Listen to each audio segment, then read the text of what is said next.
नमस्कार दोस्तों। आज मैं आपसे एक ऐसे सच पर बात करने वाला हूं जिसे सुनकर शायद आपको झटका लगे, लेकिन यही झटका आपको हकीकत से रूबरू भी कराएगा। इस देश में करोड़ों लोग कर्ज में डूबे हुए हैं।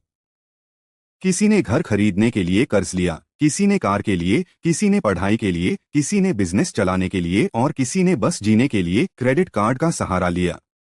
लेकिन दोस्तों, कर्ज लेना आसान है, चुकाना मुश्किल। जून 2024 तक के आंकड़े कहते हैं कि भारत में सिर्फ क्रेडिट कार्ड की बकाया उधारी 2,70,000 करोड़ रुपए से ज्यादा है। हाँ, सिर्फ क्रेडिट कार्ड। अब सोचिए, अगर इसमें home loan, personal loan, car loan, education loan, unsecured loan सब जोड़ दिए जाएं, तो आंकड़ा कितना बड़ा होगा। आपके और मेरे जैसे आम लोगों के पसीने छूट जाएं। और यही कर्ज धीरे धीरे एक जहर की तरह जिंदगी को खा जाता है। कर्ज का असर सिर्फ जेब पर नहीं, दिमाग पर भी। दोस्तों, कर्ज सिर्फ बैंक बैलेंस पर असर नहीं डालता। यह आपकी सोचने की क्षमता, रिश्ते और सपने सबको निगल जाता है। एक रिसर्च कहती है कि जिन लोगों पर बहुत कर्ज होता है, उनकी डिसीजन मेकिंग पावर घट जाती है, क्योंकि दिमाग हर समय उसी चिंता में फंसा रहता है, अगली ईएमआई कैसे दूंगा। स्ट्रेस, चिंता, बीपी, हार्ट प्रॉब्लम और डिप्रेशन, ये सब कर्ज की देता है। घर के रिश्ते तक टूटने लगते हैं। पति पत्नी की लड़ाई, बच्चों पर असर, दोस्तों से दूरी, फोन बंद रखना, कर्जदारों से भागना, यह सब उसी जाल का हिस्सा है। एक कर्जदार के पास नए आइडिया, नए सपने, नई कोशिशों की जगह ही नहीं बचती। वो सिर्फ इतना सोचता है, किसी तरह अगली किस्त निकल जाए। क्यों जरूरी है कर्ज से आजादी? दोस्तों, अगर आप कर्ज के बोझ में दबे हैं, तो आप सिर्फ अपना भविष्य नहीं गंवा रहे, बल्कि आप अपनी मानसिक शांति और सेहत भी खो रहे हैं। हर रोज जब ईएमआई का मैसेज आता है, आपका दिल धड़कता है। जब बैंक का कॉल आता है, आप फोन उठाने से डरते हैं। जब कोई दोस्त या रिश्तेदार सामने आता है, आप नजरें चुराते हैं। लेकिन क्या यह जिंदगी है? क्या आपने ऐसे जीने का सपना देखा था? याद रखिए, कर्ज कोई जीवन भर का श्राप नहीं है। कर्ज सिर्फ एक फेज है, और सही एक्शन से इसे तोड़ा जा सकता है। पहला स्टेप, सच का सामना कीजिए। दोस्तों, आज से आपकी डेट फ्री जर्नी शुरू होगी। और इसकी शुरुआत होती है सच का सामना करने से। ज्यादातर लोग यही गलती करते हैं, वो अपने कर्ज की असली तस्वीर देखने से भागते हैं। सोचते हैं, अरे अभी देख लूंगा, अभी सब ठीक हो जाएगा। लेकिन सच्चाई ये है कि छुपाने से कर्ज और बढ़ता है। क्या करना है? एक डायरी निकालिए या फिर एक्सेल शीट खोलिए और उसमें साफ साफ लिखिए, आपने किससे कहां से कर्ज लिया है, कितनी रकम बाकी है, उस पर ब्याज कितना चल रहा है, हर महीने ईएमआई कितनी जाती है। उदाहरण, होम लोन 25 लाख रुपए 8.5%, कार लोन 4 लाख रुपए 9%, एजुकेशन लोन 6 लाख रुपए 10%, पर्सनल लोन 2 लाख रुपए 18%, अनसिक्योर्ड लोन 1 लाख रुपए 24%, क्रेडिट कार्ड 75,000 रुपए 36%। अब इस लिस्ट को देखिए, सबसे ऊपर किस पर ब्याज सबसे ज्यादा है, वही आपका सबसे बड़ा दुश्मन है। यहां पर आपको करना क्या है, उस कर्ज को हाईलाइट कर दीजिए, क्योंकि आपका पहला फोकस उसी पर होना चाहिए। एक छोटी कहानी सुनता हूं। मुझे याद है, एक व्यक्ति संजय, उसने एक साथ 3 लोन ले रखे थे। होम लोन, कार लोन और साथ में क्रेडिट कार्ड का 1.5 लाख का बकाया। अब हर महीने वो लगभग 40,000 रुपए ईएमआई भर रहा था। लेकिन असली खून किसने चूसा? उसका क्रेडिट कार्ड। 36% ब्याज पर जो रकम थी, वो हर महीने और बढ़ रही थी, क्योंकि सिर्फ मिनिमम बैलेंस भरने से मूल रकम घट ही नहीं रही थी। जब उसने अपने सारे लोन लिखे, तभी उसे समझ आया कि असली दुश्मन कौन है। उसने सबसे पहले उसी पर वार किया और धीरे धीरे बाकी लोन भी संभल गए। यानी दोस्तों, कर्ज से आजादी की शुरुआत लिखने से होती है। किस कर्ज पर पहले वार करना चाहिए? अगर आपके पास 4-5 लोन हैं, तो सबको एक साथ चुकाना नामुमकिन है।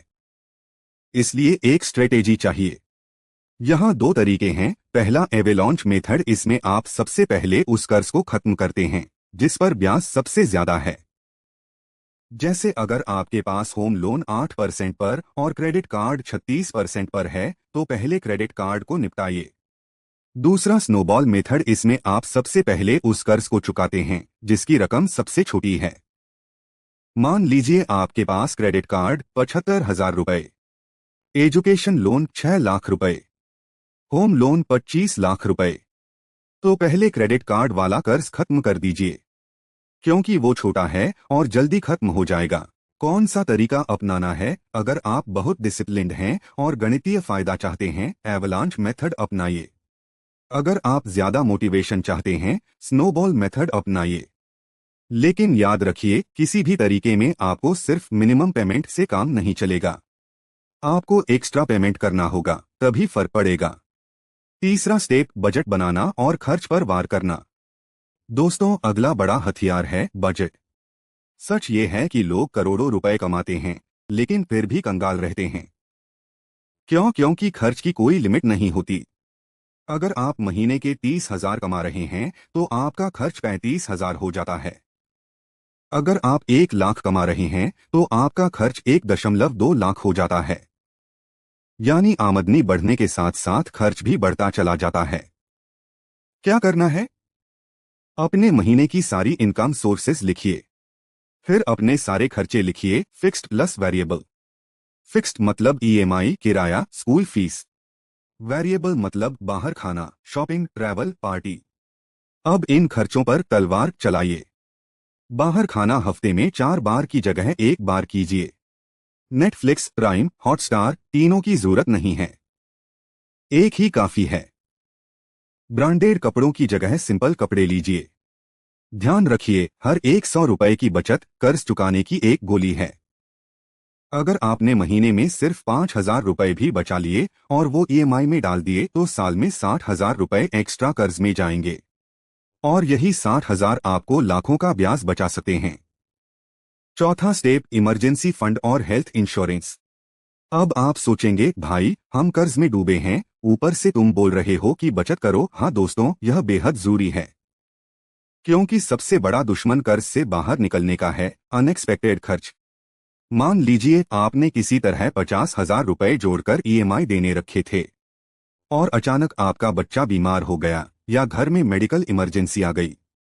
तो क्या होगा? आप फिर से पर्सनल लोन या क्रेडिट कार्ड का सहारा लेंगे और फिर से उसी दलदल में गिर जाएंगे। इसलिए इमरजेंसी फंड बनाइए। शुरुआत में कम से कम 10,000, 20,000 रुपए रखिए। धीरे धीरे इसे 3-6 महीने की सैलरी तक ले जाइए। हेल्थ इंश्योरेंस लीजिए ताकि मेडिकल इमरजेंसी में आपकी जेब न कटे। 300-400 रुपए महीना देकर आप लाखों की कवरेज ले सकते हैं। याद रखिए, इंश्योरेंस लेना मतलब कर्ज के जाल में वापस न फंसने की गारंटी। एक रियल लाइफ उदाहरण, रीमा नाम की एक लड़की थी। उसने एमबीए के लिए एजुकेशन लोन लिया, साथ में क्रेडिट कार्ड से लाइफस्टाइल मेंटेन करने लगी। शुरू में सब ठीक था, लेकिन अचानक उसके पापा बीमार पड़ गए। उसने जो भी ईएमआई के लिए पैसे रखे थे वो सब इलाज में चले गए और वो फिर से क्रेडिट कार्ड पर निर्भर हो गई। यही वजह है कि मैंने कहा, इमरजेंसी फंड और हेल्थ इंश्योरेंस जरूरी है क्योंकि जीवन की अनिश्चितता ही आपको बार बार कर्ज के जाल में धकेलती है। अब ध्यान से सुनिए कर्ज को हराने के स्मार्ट हथियार। घर का कबाड़, आपका छुपा हुआ कैश। दोस्तों, हम सबके घर में ढेरों ऐसी चीजें पड़ी होती हैं जो पिछले 6-12 महीनों से इस्तेमाल ही नहीं हुई। और सच कहें तो अगर किसी चीज को 6 महीने तक हाथ भी नहीं लगाया तो समझो वो अब जरूरी नहीं है। उदाहरण, पुराना मोबाइल, बंद पड़ा laptop, washing machine, fridge, TV, किताबें, कैमरा, पुरानी कुर्सी, साइकिल, बैग, म्यूजिक इंस्ट्रूमेंट। ये सब धूल खा रहे हैं पर हकीकत में ये कर्ज चुकाने की पहली सीढ़ी बन सकते हैं। OLX क्विकर, फेसबुक मार्केटप्लेस पर डालो और बेचो।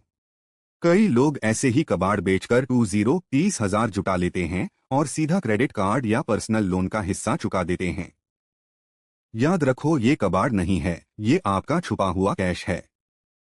इनकम बढ़ाओ, सिर्फ खर्च काटने से काम नहीं चलेगा। कर्ज से लड़ाई सिर्फ खर्च कम करने से नहीं जीती जाती, इनकम बढ़ाना भी उतना ही जरूरी है। कैसे freelancing, content writing, video editing, graphic designing, data entry, part time job, weekend पर ओला उबर चलाओ, रैपिडो से जुड़ो, टिफिन सर्विस, होम फूड, घर के खाने का बिजनेस शुरू करो, सामान किराए पर दो, कैमरा, बाइक, कार, प्रोजेक्टर जो भी खाली पड़ा है, एक्स्ट्रा रूम रेंट पर दो, पीजी कल्चर बूम कर रहा है। 7,000 तक महीने की ईएमआई वहीं से निकल जाएगी। याद रखो, हर महीने का एक्स्ट्रा 1,000 रुपए भी आपके कर्ज पर सीधा हथियार है। खर्च कम करने वाले लोग जीते हैं, पर खर्च प्लस इनकम दोनों पर वार करने वाले ही डेट फ्री लेजेंड बनते हैं। बोनस, गिफ्ट या टैक्स रिफंड ईएमआई का हथियार। दोस्तों, ये गलती कभी मत करना कि ऑफिस बोनस, टैक्स रिफंड या अचानक मिले पैसे को शॉपिंग पार्टी में उड़ा दो। नियम बना लो, हर अचानक मिली रकम सबसे पहले आपके सबसे महंगे लोन पर जाएगी। ऑफिस बोनस आया, क्रेडिट कार्ड का बकाया चुकाओ, टैक्स रिफंड आया, पर्सनल लोन घटाओ, किसी ने गिफ्ट में कैश दिया, ईएमआई मारो। याद रखो, ये पैसे मौजमस्ती के लिए नहीं, कर्ज के गले पर वार करने के लिए हैं। कर्ज से आजादी की आखिरी चाबी। बात करो, चुप मत बैठो। दोस्तों, कर्ज में डूबा इंसान सबसे बड़ी गलती क्या करता है? वो साइलेंट मोड में चला जाता है। ना किसी से बात करता है, ना बैंक से, ना दोस्तों से। अंदर ही अंदर घुटता रहता है। लेकिन सच ये है, बैंक दुश्मन नहीं है। बैंक आपके ईएमआई से ही कमाता है, इसलिए वो चाहता है कि आप सरवाइव करो, सिंक मत करो। आपको करना क्या है? अगर ईएमआई भारी लग रही है, बैंक जाकर टेन्योर बढ़वा 3 साल का लोन 4 साल करवा लो ताकि ईएमआई हल्की हो जाए। अगर कहीं से लंपसम पैसा आ गया, लोन सेटलमेंट की बात करो। क्रेडिट कार्ड पर लेट फीस और चार्जेस लगे हैं, नेगोशिएशन करो, वेवर मांगो। अपने बैंक मैनेजर को एक ऑनेस्ट लेटर ईमेल लिखो, अपनी स्थिति एक्सप्लेन करो, इनकम प्रूफ्स दिखाओ। याद रखो, 10 में से 7 लोग डर के कारण बैंक से बात ही नहीं करते, और वही डर उन्हें और गहरे कर्ज में धकेल देता है। लेकिन जो इंसान खड़ा होता है, बात करता है, नेगोशिएशन करता है, बैंक अक्सर सपोर्ट करता है। इसलिए याद रखो, बात करो, चुप मत बैठो। दोस्तों, कर्ज कोई श्राप नहीं है। ये सिर्फ एक फेज है, और ये फेज भी गुजर जाएगा। जब ईएमआई का फोन आए तो डरना नहीं, मुस्कुराना है। क्योंकि तुम जानते हो, तुम लड़ाई लड़ रहे हो, और आखिरी जीत तुम्हारी ही होगी। याद रखो, सच का सामना करो। सबसे बड़े इंटरेस्ट वाले कर्ज को पहले मारो। खर्च पर तलवार चलाओ। इमरजेंसी फंड और इंश्योरेंस बनाओ।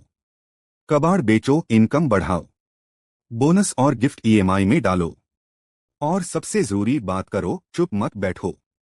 दोस्तों, ये वीडियो उन लाखों लोगों तक जरूर पहुंचाओ जो कर्ज में डूबे हैं। क्योंकि कई बार इंसान कर्ज की दलदल में फंसकर गलत कदम उठा लेता है। ये एक वीडियो, एक मैसेज, एक जिंदगी बचा सकता है। और हाँ, याद रखो, इंश्योरेंस वो छाता है जो बारिश से पहले खरीदा जाता है। अगर बारिश आ जाए और छाता ना हो, तो भीगना तय है। और भीगने की कीमत ही कर्ज है। जय हिंद।